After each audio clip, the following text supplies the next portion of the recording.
Essayer le jiu-jitsu brésilien pour la première fois dans toute ma vie. Moi, j'aime ça essayer des nouvelles affaires parce que je trouve que c'est comme ça que t'apprends beaucoup sur toi-même. Des fois, t'essaies des affaires, t'es comme genre, waouh, c'est cool, puis des fois, t'essaies des affaires, pis t'es comme, il aurait peut-être fallu que j'essaye jamais ça. Mais au moins, maintenant, tu le sais.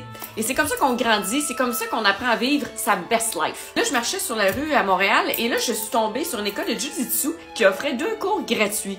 Puis je me suis dit, ben sais-tu quoi? C'est mon signe, je vais essayer le jiu-jitsu. Le point, c'est que moi, j'essaie de faire quelque chose qui est pas du tout dans ma zone de confort, tu comprends-tu? Alors j'arrive au cours et surprise, il y a que des hommes. Moi, je m'attendais pas à ce qu'il y ait juste des gars. Peut-être moins de filles, ok, mais pas juste des gars. Tu vois-tu mes muscles? Là, il faut que j'aille me battre avec des gars qui ont des pieds genre longs de même qui vont me mettre ça dans la face. Hey, ça va être beau ça. Et là, le prof, en plus, pour faire exprès, il ressemble à The Rock. C'est pas une farce, là. Il est vraiment aussi gros que The Rock. Ok, les gars qui font du jiu-jitsu ressemblent à ça. On commence l'échauffement. Oh mon dieu.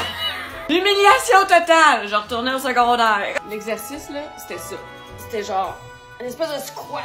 C'était pas facile à faire, pis c'était vraiment de la merde. Je te jure, la première seconde que j'ai embarqué dans cet échauffement-là, j'ai fait « Oh boy, je pense que c'est vraiment pas fait pour moi. Hein? Je sais pas comment je vais survivre aux 60 prochaines minutes. » Bref, il enchaîne avec d'autres exercices d'échauffement et ensuite il passe aux choses sérieuses.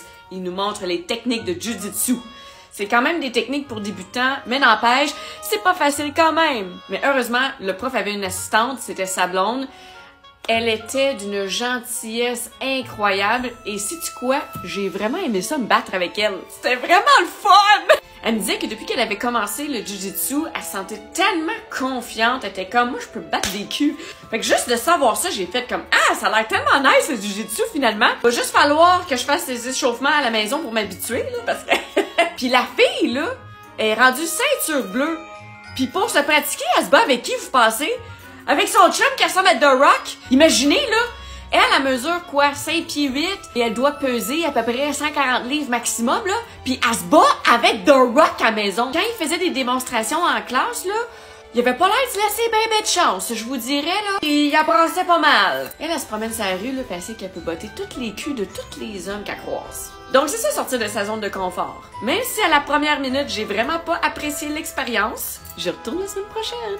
Est-ce que vous avez déjà essayé le jiu-jitsu ou simplement, est-ce que vous avez déjà essayé quelque chose qui vous a complètement sorti de votre zone de confort? J'aimerais savoir. Écrivez-moi ça dans les commentaires.